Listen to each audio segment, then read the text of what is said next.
Right, hello, welcome back to DCS. This is a little bit of landing practice. I'm going to try and work on my 3-point landings. The reason I'm doing this is because in Mission 4 of the EPSOM campaign, the last video I uploaded, Wags made a comment in the... Wags! See how I said that with extra loudness? Wags made a comment in the below the video about landing the Spit with... on the 3 points at about 60 to 70 miles per hour. And I find it very hard to get the Spit at the correct angle of attack for landing on 3 points. Now, part of the question is, well, what the hell is the correct attitude for landing on 3 points? And there's one very easy way to work out what the correct attitude is for landing on all 3 points. And that's to have a look at the attitude of the aircraft when it is on the ground. So I've got my seat fully in the down position, I've got my track IR centered, and I'm sitting on the ground. And what we want to do is observe the horizon line. Now the horizon line passes through this nut here on the left-hand stanchion. It's the first nut above the tip of the cannon.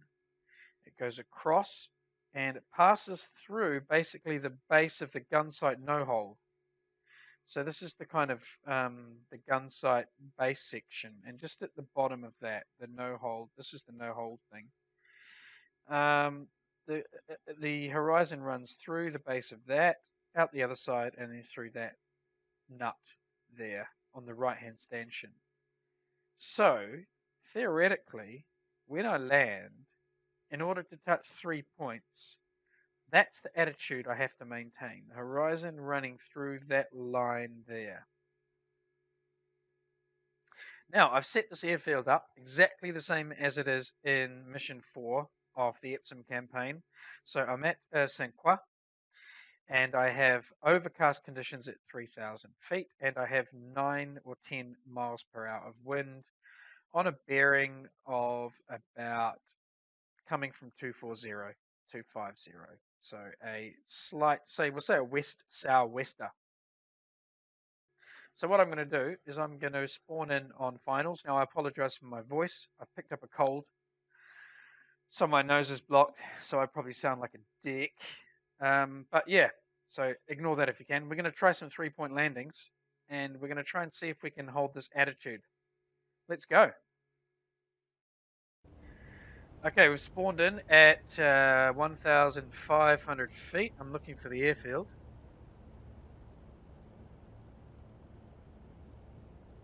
And, right, it's quite some distance out ahead, so we'll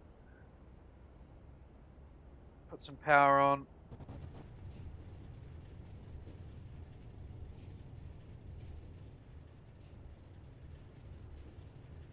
Okay, it seems like I've got no fuel flow, so just got to make sure everything's turned on.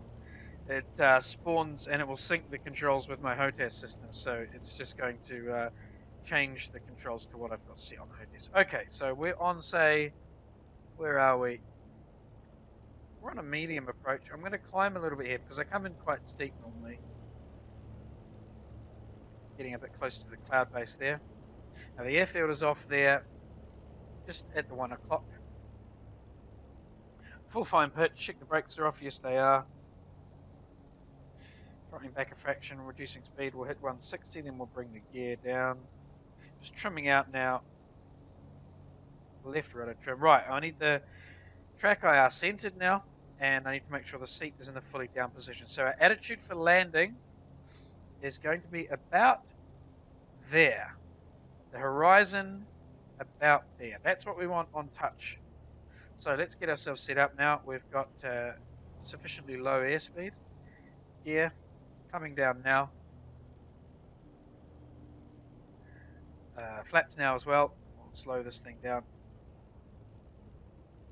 Okay, gear checked visually. Flaps are visually showing us down. Kick it some right rudder here. Swing the nose in. Okay. So, got to remember that attitude. It's quite dark, so this is quite a nice bit of practice here. 100. Need to increase the airspeed just a bit. Back on the throttle. Okay, let's try and find that attitude. We need to fly down the runway first. Fly down the runway, wait for speed. Now let's try and find that attitude and throttle back.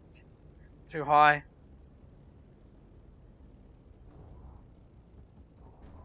Nope, fail.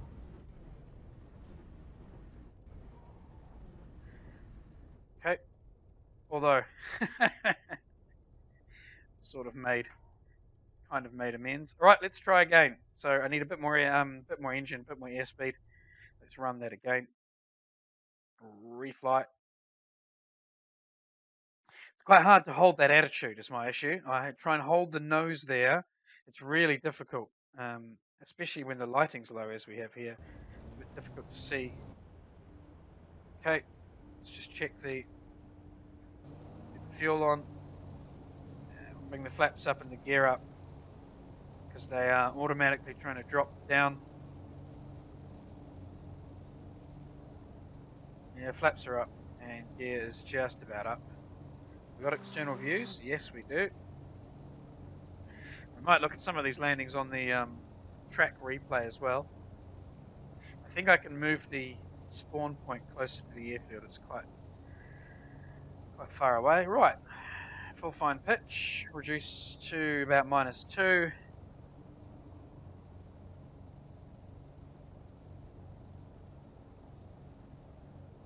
Zero throttle.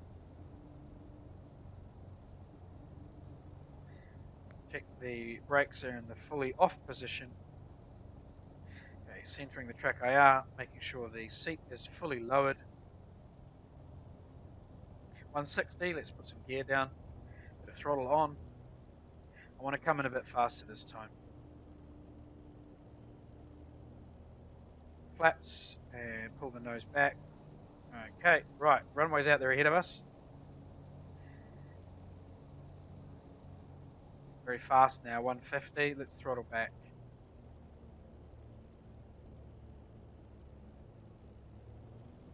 I think I'm going to increase the daylight as well just a bit because it's quite difficult here. Yeah, I'm off course, but let's not forget we've got a crosswind, so don't need to worry too much about them. Way too quick. Okay, I'm coming over the threshold at probably 130. I'm still going to put some power on. We're just going to glide it through. Now I'm going to try and hold it off the runway. That's better. Hold it off, and now throttle back, and now lift the nose. Too much nose. Oh, and there's that wing drop. It's really hard. It's really hard. If you hold that nose up attitude too early, you fucked up again.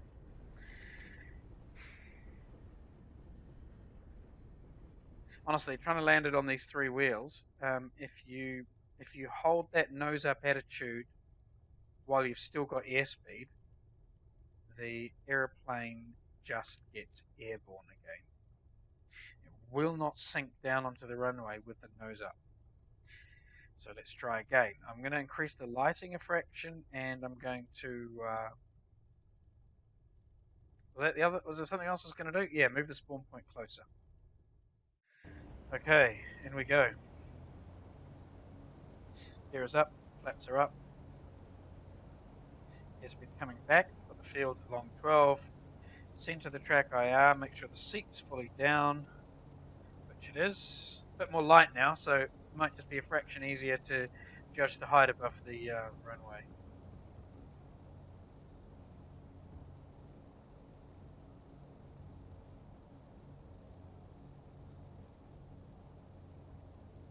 Okay, speed's coming back now. There's 160. Lower the gear. The gear's coming down. Just have a quick peek to see where the threshold is. Not bad. Okay, we'll lower the flaps. Chuck some power on. Okay, let's try again. It's a little bit easier to see now, trimming up the nose. Way too fast.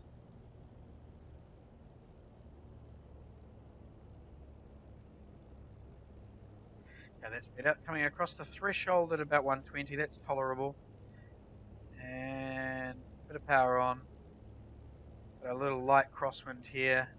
Okay, fly it down low. Fly it down, fly it down, fly it down. Now nose back. There, the nose just comes off. The wheels just came off the ground again. As soon as you pull that nose up, the wheels just lift off the ground.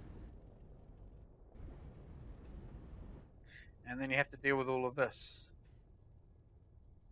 It's very, very difficult. As soon as you try to pull the nose up, the aircraft tries to get airborne again. And that aircraft was already falling out of the sky. It didn't have enough airspeed to maintain level flight. I pull the nose up and it starts climbing. Very strange. Let's try again. Okie dokie. Just going to give it a smash of the throttle so we can get a bit closer to the field.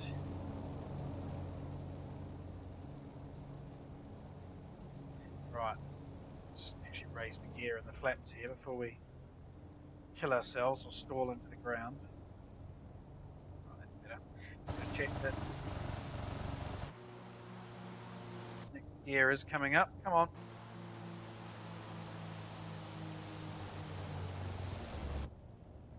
It looks like I've broken the gear. Nope, the gear's up. Finally. So yeah, it's showing us up on the indicator too. Good. I thought maybe I'd oversped the gear then. Okay, we can drop the gear now. And I'll put the flaps down early. Right, I'll try and keep the speed on this approach at about 120 to 140. Try and keep it relatively light. And this time I'm going to apply, I don't know, about 5% brakes. Just a fraction of brakes. Like hardly anything. Coming over the threshold now at 110 hopefully. It's a slower approach than last time. Might work out a little bit better.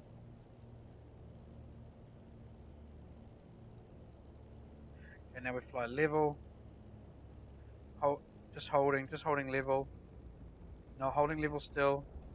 Front wheels are down, and now the back wheels are down. See, that was actually a 2-pointer, I believe. That was a lot better than trying to attempt a 3-pointer. Just letting the front wheels touch first, tail still up. What I might do is have a quick look at the replay of that. We'll see actually whether that was a 2 or a 3.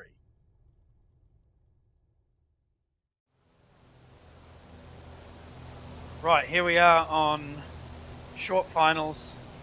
This is that same landing we just attempted.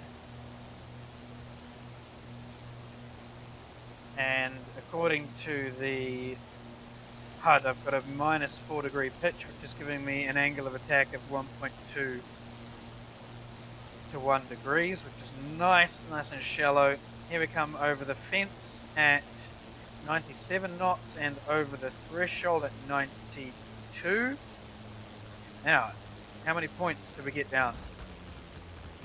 Forward wheels, back wheels still up. That's a 2-point landing, and then the back wheel comes down. There's a bit of brakes. So that was a 2-pointer. Now that was significantly easier and more stable than a 3-pointer. Having that high angle of attack on touchdown is really difficult. Let's try a 3-pointer once more, but I think I'm settling on the 2-pointer, to be honest. Finals once more for a... It's going to bleed off some speed. Finals once more for a 3-pointer this time.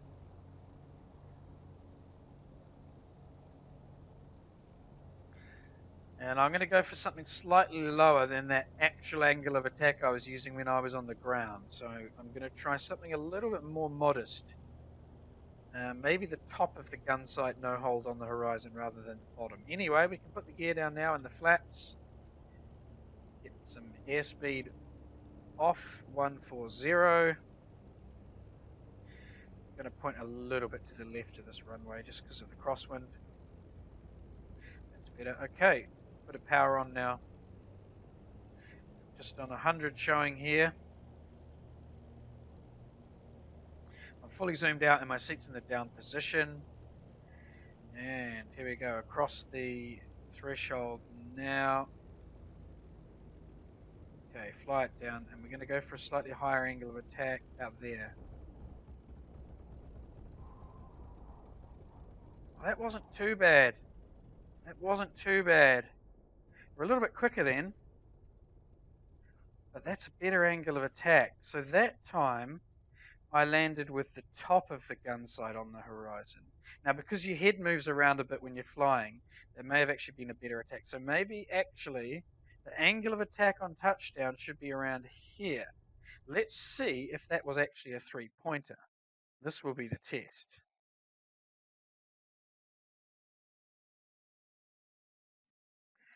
Did we do a three-pointer? Did we do a three-pointer? Thank you, ladies and gentlemen. That's a new song I just wrote, and I'll be performing that all week. Now, let's watch from the external view. I'll speed up time a little bit. Wobble, wobble, wobble, bleeding off airspeed. Here we go. Yeah, and flaps. Was it a 2 or was it a 3? Will it float? Okay, just a bit stuttery here, so maybe the last one we do. Here we are coming up now. 92 knots over here. 85 here, so we were actually slow. Oh, okay, that was pretty close to a 3. The front wheels did come down a fraction earlier, but I mean it was within a second. No, well within a second. It was within a couple of milliseconds between the front and rear wheels. So there we go. That's very interesting. Let's take control. What I think we've learned is that this attitude that you have on the ground is a bit too extreme for a 3-point landing. So basically, I'm just going to raise my head up a little bit. If you've got the horizon coming through about here, so this is the top of the no-hold section of the gun sight, below the reflector glass, that's about the right place. In fact, the top of this bar here, this green bar. Run the horizon through that at the most, so between there and about there, on landing. That'll give you your 3 points. The front gear will be a fraction early, but hey. So there we go. It took me a while to kind of get there. My problem in the past is I have been pulling the nose up far too much. I've been basically pulling the nose up so the attitude is something like this, or even higher. I think if you look at video at episode mission 4, I think I pulled my nose up to about this attitude. So that's why we were getting airborne again. We really want to keep it about there. Horizon running through there. Good. Does that mean I will do better landings in future videos? Probably not.